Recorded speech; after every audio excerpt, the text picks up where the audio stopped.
Today's going to be a bit of a different one.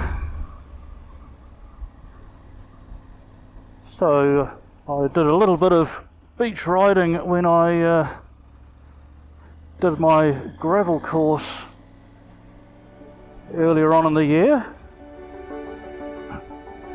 But today is going to be a lot more than that.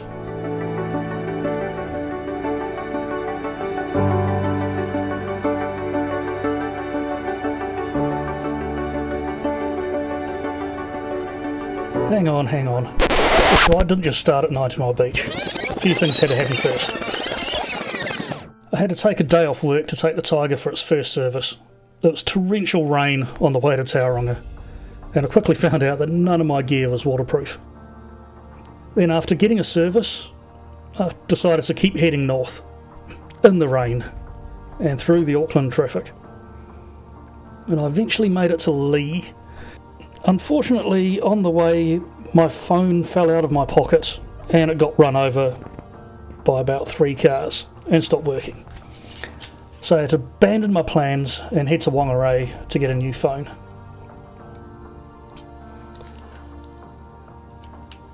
Then I had to head back across the country, checked out the biggest kauri tree, found my way to the ferry across the Hokianga harbour.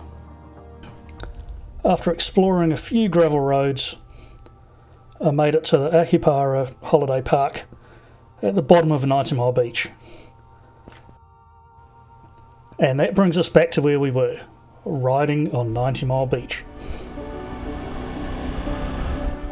Unfortunately, I can't do the whole thing because the top end of it is closed. Well, at least I can't exit out of the top of the beach.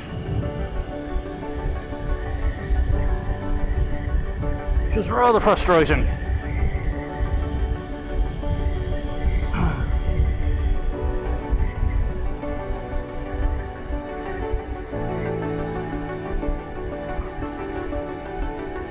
Yeah, so this beach is actually an official highway. So you are allowed to drive on it and everything, but all of the normal road rules are there. Just wondering, one about riding as far to the left as practicable in this country. Could get rather wet. Although I guess practicable means don't get wet.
This was going to be my exit point, around about 60 kilometres. Somewhere around here there's some ways out.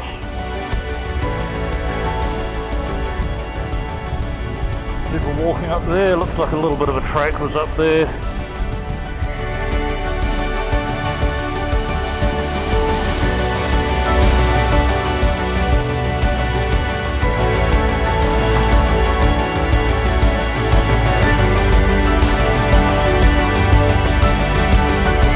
This area is private land. Enter at your own risk.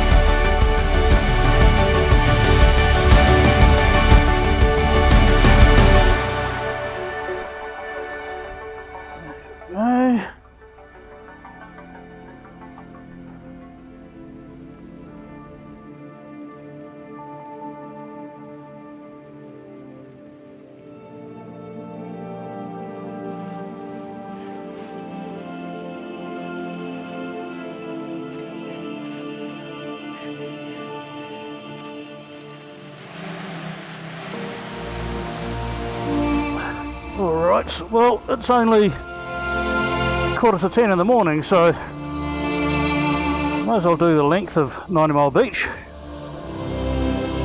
and then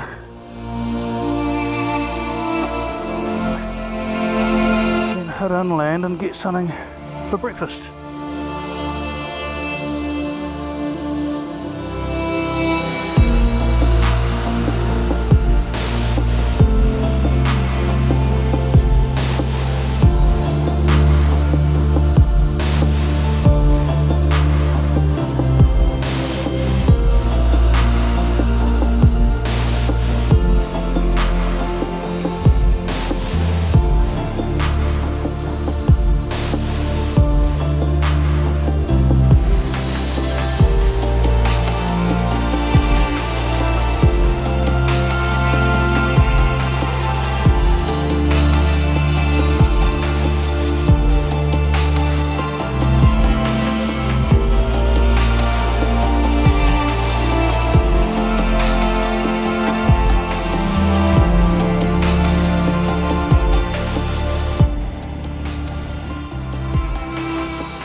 So we go the very end of 90 Mile Beach.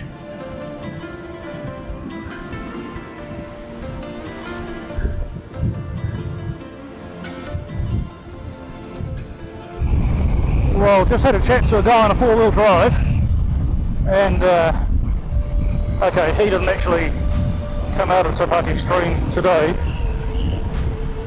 but he said he came through last week and it was okay. All the high water that had closed it is gone, and we haven't had much rain.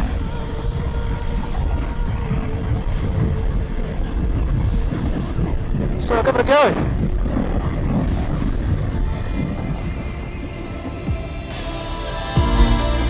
Find out where the solid bits in this thing are. So aim for where the water is.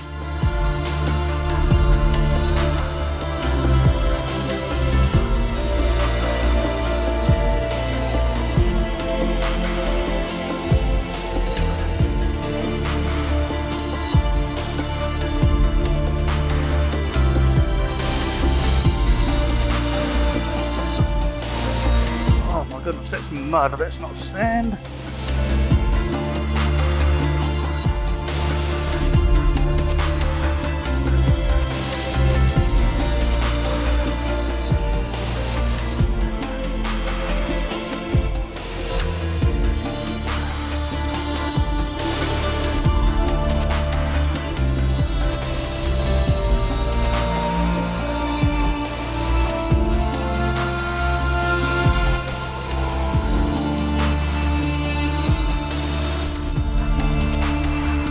Vehicles on sand dunes. don't worry, I'm not that stupid.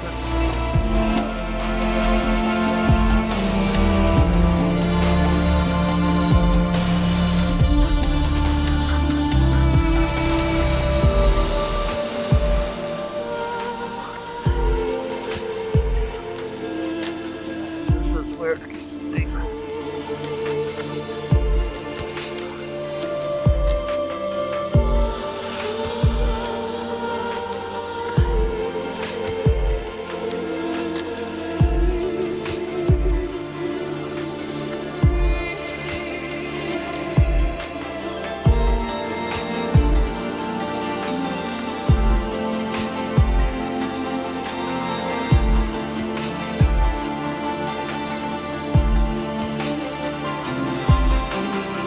Beware of oncoming traffic. Yeah, good point. I ain't turning around.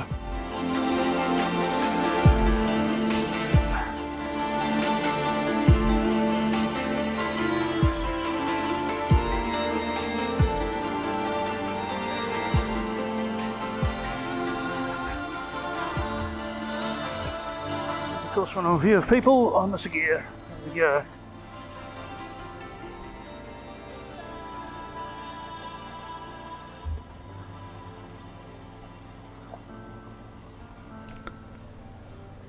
So that was 90 Mile Beach completed. After that, had a bit of a play on some of the forestry roads.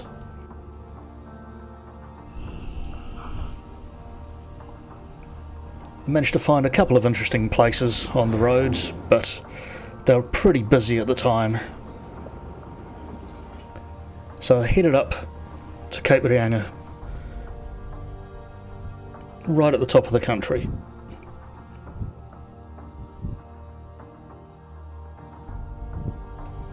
If I kept heading north from there, the next land I'd hit would be Russia. So then I played a bit more on the gravel roads on the way to Spirit Bay, where I was staying the night. And the Spirit Bay campsite's quite large and populated exclusively by hungry sandflies. I'm still itching now.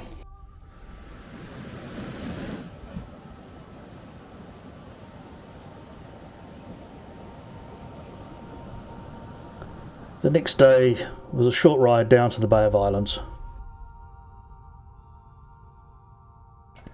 And as usual, the rain wasn't far behind. Spent some time at the Waitangi Treaty Grounds. Managed to catch one of the shows while I was there.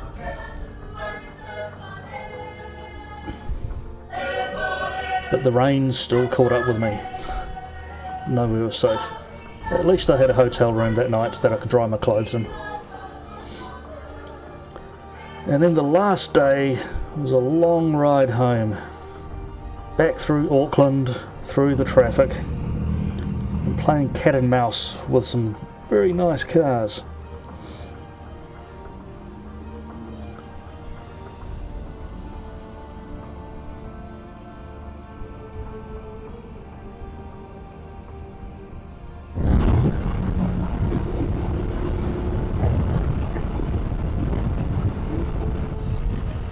And as with the rest of the journey, I finished it in the rain. Well, today's journey is coming to an end. Probably only got 20 minutes to go. So that's going to be over 9.5 hours riding. But that wasn't too bad. It's nothing special, just taking the shortest route to get it over and done with. Yes, 6 days holiday, and it only resulted in a small amount of footage because of the weather. So there's a couple of downsides. The weather was terrible for the majority of it. I got drenched and never really dried out properly for the entire journey. My phone fell off the bike and got run over, and I had to buy a new phone on the way. That's something I wasn't anticipating having to do for quite a while. But, plus side, 90 Mile Beach, tick. It's one of those things to tick off the list, definitely.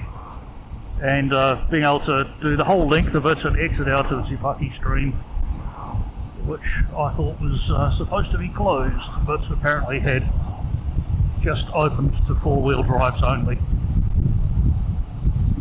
So I put all four wheels of my motorbike to good use through there.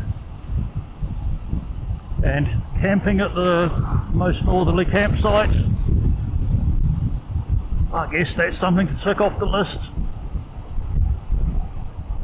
And on the way back, going through the Waitangi treaty grounds and having a look around. Would have been good if the weather was a bit better and I would have spent more time and tried to soak it all in. But it's another thing that I can say I have done, although not thoroughly. Anyway, enough waffling. I've done that.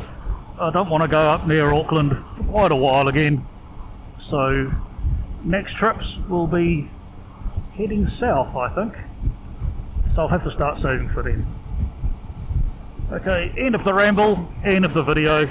Thanks for watching, and I'll see you later.